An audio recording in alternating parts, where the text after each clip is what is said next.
नमस्कार दोस्तों, आज का हमारा टॉपिक है पल्स मॉड्यूलेशन। पिछले लेक्चर में हम पल्स मॉड्यूलेशन को स्टार्ट कर चुके हैं, लेकिन हमने उसमें सैम्पलिंग प्रोसेस को डिस्कस किया था, क्योंकि पल्स मॉड्यूलेशन में पल्स ट्रेन के अकॉर्डिंग हमें मॉड्यूलेशन करना है। तो हमने सबसे पहले सैम्पलिंग प्रोसेस को जाना। आज हम पल्स एम्पलीट्यूड मॉड्यूलेशन को स्टडी करेंगे। तो सबसे पहले पल्स एम्पलीट्यूड मॉड्यूलेशन को पढ़ने से पहले हमें टाइप्स ऑफ पल्स मॉड्यूलेशन देख लेते हैं। तो पल्स मॉड्यूलेशन जनरली दो टाइप का होता है। अगर आप देखें, this is the pulse modulation, it is divided in two parts. One is analog modulation, analog pulse modulation. Second is digital modulation, analog modulation and digital modulation. Analog modulation is two type: pulse amplitude modulation, pulse time modulation. Pulse time is again two type: pulse width modulation और pulse position modulation. Pulse की position modulation, time को width और position दो चीज़ से बदल के हम time को चेंज कर सकते हैं। तो बेसिकली तो एनालॉग मॉड्यूलेशन जो है, pulse modulation, analog pulse modulation, वो तीन तरह का हुआ है: pulse amplitude modulation, pulse width modulation and pulse position modulation. इसी तरह से जो डिजिटल मॉड्यूलेशन है वो pulse code modulation and delta modulation, जिसमें हम पल्स कोड मॉड्यूलेशन में एक डिफरेंशियल पीसीएम और पढ़ते हैं, उसमें थोड़ा सा डिफरेंस रहता है, बट है वो टेक्नोलॉजी सेम ही। PCM, pulse code modulation, differential pulse code modulation and delta modulation. तो these are the type of pulse modulation. तो हम वन बाई वन हर एक को डिस्कस करेंगे। तो सबसे पहले हम पढ़ते हैं पल्स एम्पलीट्यूड मॉड्यूलेशन। तो pulse amplitude modulation nothing, it's in pulse amplitude modulation the amplitude of regularly spaced pulses are varied in accordance with the sample value of continuous signal. यानी पहले हमने मॉड्यूलेशन की डेफिनेशन पढ़ी थी। The modulation is the process in which the characteristic of modulating signal is varied in accordance with the modulating signal, sorry, the modulation is the process in which the characteristic of carrier wave is varied in accordance with the modulating signal। तो वहां पर हम carrier signal की characteristic को modulating signal की characteristic के according बदलते थे। अब यहां पर कैरेक्टरिस्टिक क्या होगी हमारे पास में? Pulse train. तो यहां पर हम पल्स ट्रेन की कैरेक्टरिस्टिक को बदल रहे हैं। और कौन सी कैरेक्टरिस्टिक बदल रहे हैं? एम्पलीट्यूड। लेकिन उससे पहले जो हमारे पास मॉड्यूलेटिंग सिग्नल है, जिसके अनुसार उसकी हम कैरेक्टरिस्टिक को बदल रहे हैं, उस मॉड्यूलेटिंग सिग्नल को भी सैंपलिंग प्रोसेस के द्वारा हमने सैंपल वैल्यूज में कन्वर्ट कर दिया है। तो accordance with the sample values of continuous signal, continuous signal की जो सैंपल्ड वैल्यू है उसके अकॉर्डिंग हम चेंज कर रहे हैं। There are two operation involve in the generation of PM wave. अब पीएम वेव को दो तरीके से हम जनरेट करें। एक तो सैंपलिंग प्रोसेस, हमने मॉड्यूलेटिंग सिग्नल को सीक्वेंस ऑफ पल्सेस में कन्वर्ट कर दिया। Then lengthening, every pulses with keep constant the value of its tau, यानी हर एक पल्स की जो विड्थ है वो बराबर रहेगी, वो चेंज नहीं होगी। In digital technology these two operations are known as sampling and hold. यानी हमने सैंपलिंग करी और उसके बाद क्योंकि सैंपल्स की जो ऊपर टॉप है, एम्पलीट्यूड है, उसे हमें कांस्टेंट रखना है, उसकी विड्थ को कांस्टेंट रखना है। तो हमें sample and hold, hold circuit क्या करता है? उस सैंपल्स को कितने टाइम तक रखना है उतना उसकी विड्थ के अकॉर्डिंग उसको वो होल्ड रखता है। तो सैंपलिंग एंड होल्ड सर्किट की हेल्प से हम पल्स एम्पलीट्यूड मॉड्यूलेशन करते हैं। तो अगर आप देखें, this is the waveform for the PM. तो this is the modulating signal, ये हमारा लो फ्रीक्वेंसी सिग्नल है, ये हमारे पास पल्स ट्रेन है। तो हमने जब इसका सीक्वेंस ऑफ पल्सेस, इसका मॉड्यूलेशन करेंगे तो हमारे पास सीक्वेंस ऑफ पल्सेस मिल रहा है। और सीक्वेंस ऑफ पल्सेस का जो एम्पलीट्यूड है, this is varying in accordance with the modulating signal, modulating signal के अकॉर्डिंग बदल रहा है। और ये देखें आप, तो ये पीएम सिग्नल में भी ये नेचुरल सैम्पलिंग है, जिसमें पल्स का जो टॉप है वो natural according to modulating signal change हो रहा है। फ्लैट टॉप में हम क्या करते थे? इसके टॉप को फ्लैट कर देते थे।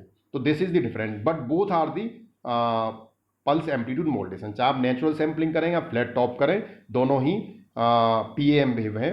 तो ये आपकी एसटी हो। तो अगर ये एमटी सिग्नल है और इसे अगर आप देखें तो ये आपका जो सिग्नल दिख रहा है, this is CT, carrier signal, this is MT, ये एमटी सिग्नल है। और ये आपके पास एसटी है, जिसे हम कहते हैं मॉड्यूलेटेड सिग्नल। तो ये आपका मॉड्यूलेटेड सिग्नल आपको मिल गया। देन आगे the equation of PM wave is represented as follows. अब हमारे पास जो हमने सैंपल्स दिए उसे हम अगर इक्वेशन में कन्वर्ट करें तो जो एसटी सिग्नल है, it's nothing, is a summation of N is equal to minus infinite to infinite M N T S H T minus N T S. यहाँ पर टीएस जो है वो सैम्पलिंग पीरियड है, ये ऑलरेडी हम डिस्कस कर चुके हैं सैम्पलिंग प्रोसेस वाले लेक्चर में कि TS is a sampling period, कि कितने समय तक पल्स जो है हम सैम्पलिंग पर सेकेंड, मतलब कितना सैंपल टाइम है हमारा सैम्पलिंग टाइम।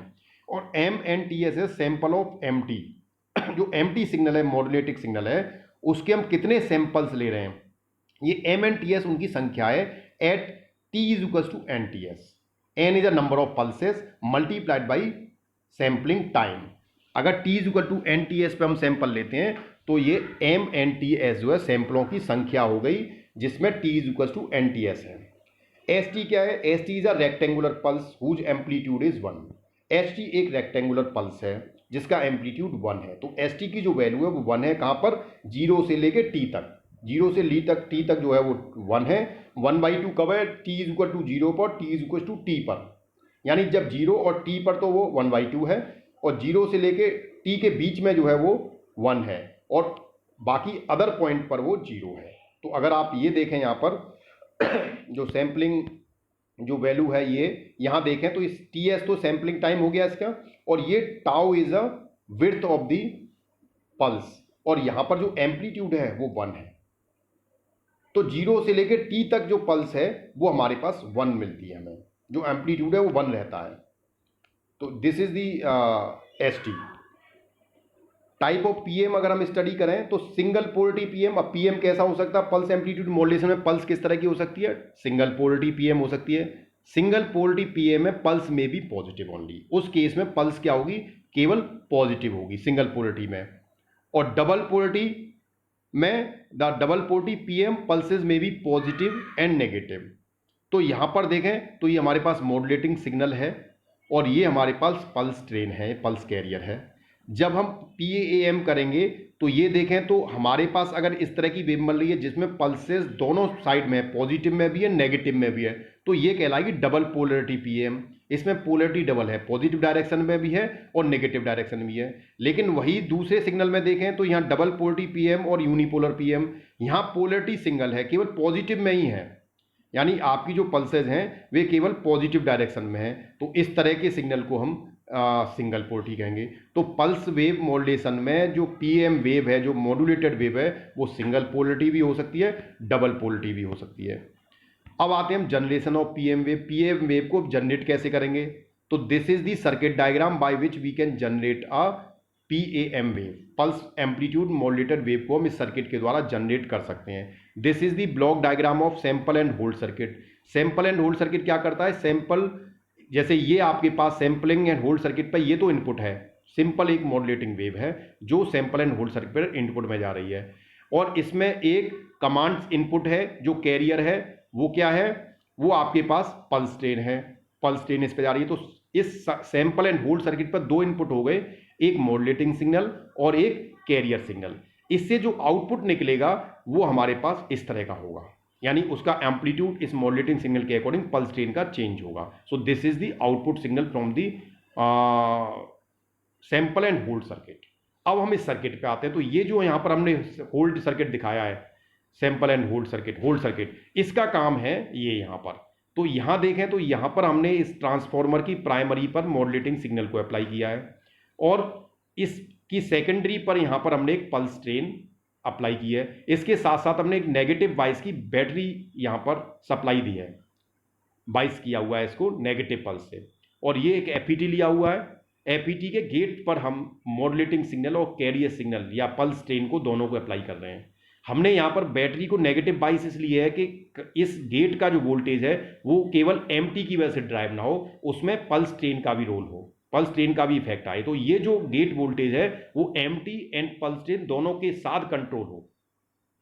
तो जब इस पर कोई भी कंट्रोल पल्स प्रेजेंट होती है उस समय FET कंडक्ट करता है। FET will conduct when there is a pulse train is present. अब पल्स ट्रेन है तो किसी समय पे वो प्रेजेंट होगी पल्स, और किसी समय पे प्रेजेंट नहीं होगी। तो जिस समय पे प्रेजेंट होगी उस समय पे ये FET कंडक्ट करेगा। तो the voltage across source register will proportional to gate voltage. तो उस कंडीशन में जब ये कंडक्ट करेगा तो उस समय पे सोर्स के अक्रॉस जो आपको वोल्टेज मिलेगा that will be proportional to gate voltage. तो हम चाहते यही है कि जो हमारा आउटपुट है वो इनपुट के प्रोपोर्शनल हो। मॉड्यूलेटिंग सिग्नल और सीटी के अकॉर्डिंग चेंज हो, तो यहाँ पर जो हमें आउटपुट मिलता है वो एक पल्स सीक्वेंस ऑफ पल्सेस की फॉर्म में एक मॉड्यूलेटेड वेव मिल जाती है, जिसे हम पल्स मॉड्यूलेटेड वेव होते हैं। तो यहाँ पर जो आउटपुट है, सोर्स पर जो हमें आउटपुट मिल रहा है, वो गेट पर अप्लाई वोल्टेज जो है वो मॉड्यूलेटिंग सिग्नल के अकॉर्डिंग चेंज होता है और उसके अकॉर्डिंग हमें आउटपुट मिल रहा है। तो इसका मतलब ये हो गया कि जो हमारा गेट वोल्टेज है वो मॉड्यूलेटिंग सिग्नल के अकॉर्डिंग परिवर्तन होने वाला है, मॉड्यूलेशन हो गया। हम यही तो कहते हैं जब कैरियर की कैरेक्टरिस्टिक को हम मॉड्यूलेटिंग सिग्नल के अकॉर्डिंग बदलते हैं तो दैट इज द मॉड्यूलेशन। तो यहाँ पर पल्स ट्रेन की कैरेक्टरिस्टिक यानी कि एम्पलीट्यूड को हम मॉड्यूलेटिंग सिग्नल के अकॉर्डिंग चेंज कर रहे हैं। तो यहाँ देखें तो हमें देखो एम्पलीट्यूड हर एक पल्स का अब according to modulating signal change हो रहा है, जबकि यहाँ पर पल्स का जो एम्पलीट्यूड फिक्स है, कॉन्स्टेंट है। तो this is the pulse amplitude modulation. This is the block diagram of pulse amplitude modulation. यहां पर हमने एक मैसेज सिग्नल दिया और मैसेज सिग्नल को एक लो पास फिल्टर से पास कर दिया। लो पास फिल्टर क्या है? जो लो फ्रीक्वेंसी को पास करता है, हाई फ्रीक्वेंसी को रोक देता है। तो हम सेफ्टी पर्पज से यहां पर लो पास फिल्टर लगा देते हैं, जिससे कि कोई भी हाई फ्रीक्वेंसी सिग्नल इसमें पास ना हो पाए, केवल लो फ्रीक्वेंसी सिग्नल जाए। तो दिस इज दी हमारा मॉड्यूलेटिंग सिग्नल जो हमने मॉड्यूलेटर पर अप्लाई किया है after the passing of low pass filter. Low pass filter का जो आउटपुट है हमने मॉड्यूलेटर को दे दिया और यहां पर एक पल्स जनरेटर लगा दिया जो यहां से कैरियर पल्स जनरेट करेगा। ये दोनों जब मॉड्यूलेटर पर जाएंगे तो हमें ये आउटपुट मिलेगा। ये ऑलरेडी हम देख चुके हैं, हमें इस तरह का आउटपुट मिलेगा। It is a double polarity. यहां देखें पल्सेस की पोलरिटी डबल है, पॉजिटिव भी है नेगेटिव भी है, तो डबल पोलरिटी हो गया। उसके बाद हम पल्स रीशेपिंग सर्किट लगा देते हैं कि सपोज इसका जो टॉप है वो नेचुरल टॉप है, अगर आपको इसे फ्लैट टॉप रखना है तो हम एक ऐसा रीशेपिंग सर्किट लगा देंगे जो इसके टॉप को रीशेप कर देगा। तो यहां पर फाइनली आपको एक पीएम सिग्नल मिल जाएगा। So this is the block diagram of PM signal, pulse amplitude modulated signal. अब जब हम पल्स एम्पलीट्यूड मॉड्यूलेटेड सिग्नल को हमने एम्पलीफाई कर दिया, उसके बाद हम उसे ट्रांसमिट कर देते हैं। अब दूसरे एंड पर जब वो pulse modulated signal PM pulse amplitude modulated signal जब हम मिलता है तो हम उसे डीमॉड्यूलेट करना होता है। तो demodulation is the process, opposite process of the modulation. तो हम कह सकते हैं demodulation nothing, it's a process in which original signal is recovered from the modulated signal. इसमें हम मॉड्यूलेटेड सिग्नल से ओरिजिनल सिग्नल को वापस रिकवर करते हैं, तो that is called demodulation process. जैसे अगर आपको याद हो, हमने पहले लेक्चर में जब मॉड्यूलेशन प्रोसेस पढ़ाया था तो हमने उसमें एक एग्जांपल दिया था कि जब आप किसी कैरियर पर अपना लगेज लोड कर देते हैं तो दिस इज द मॉड्यूलेशन।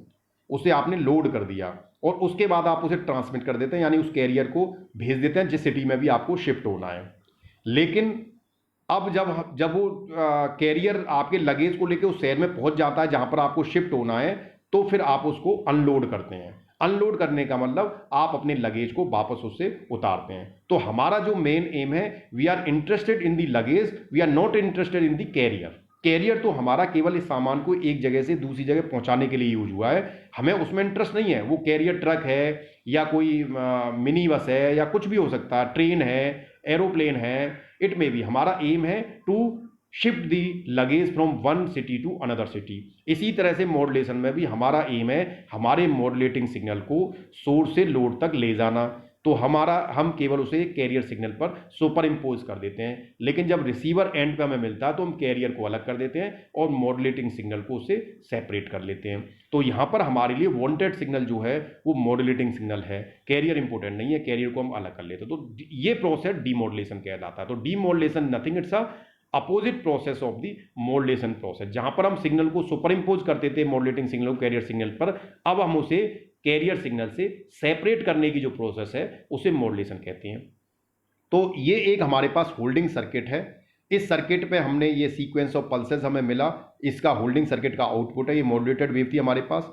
जब हम इसे होल्डिंग सर्किट के आउटपुट लो पास फिल्टर पे देते हैं तो यहाँ से लो फ्रीक्वेंसी सिग्नल हमें पास हो, तो हम इसे पहले एक डीमॉड्यूलेटर सर्किट को देते हैं। डीमॉड्यूलेटर सर्किट यहाँ से लो फ्रीक्वेंसी सिग्नल को हाई फ्रीक्वेंसी सिग्नल से सेपरेट कर देता है और सेपरेट करने के बाद हम उसे लो पास फिल्टर से पास कर देते हैं, तो हमें केवल ओरिजिनल सिग्नल मिल जाता है। जैसे ये देखें तो ये मॉड्यूलेटेड सिग्नल है, इसमें हमें करना क्या है, इसमें जो पल्सेस दिख रही हैं ये हाई फ्रीक्वेंसी सिग्नल है और ऊपर जो इनका टॉप है, जो टॉप की जो शेप है वो मॉड्यूलेटिंग सिग्नल है।